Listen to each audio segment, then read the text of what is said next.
The Philippines shall continue to be a friend to all, an enemy to none. President Marcos is set to visit the Pentagon. Philippines and China are entering Also, President Marcos's priorities that he was Association of Southeast Asian. In his first State of the Nation address, President Bongbong Marcos sets the tone for an independent foreign policy.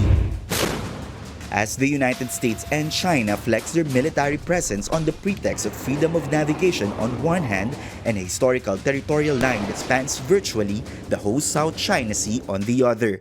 I don't work for Beijing. I don't work for Washington, D.C. And coupled with tensions in Taiwan Strait and Russia's invasion of Ukraine.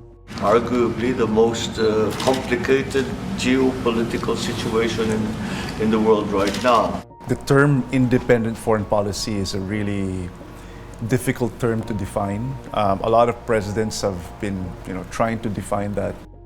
In his contrast to his predecessor, analysts say President Marcos is warming up to the U.S. I can't think of any better partner to have than you. We need to find many ways to strengthen our alliances and our partnerships. Apart from the meetings of President Marcos and U.S. President Joe Biden, the U.S. has made its presence felt with the almost back-to-back visits of U.S. Vice President Kamala Harris, State Secretary Antony Blinken, and Defense Chief Lloyd Austin to Manila. They recognize that the Philippines is really one of the most important partners in this fight for global security and regional security.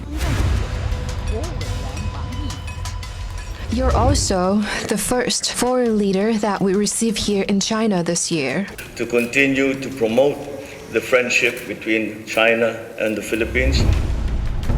That the Union shows falls within the Philippine exclusive economic zone.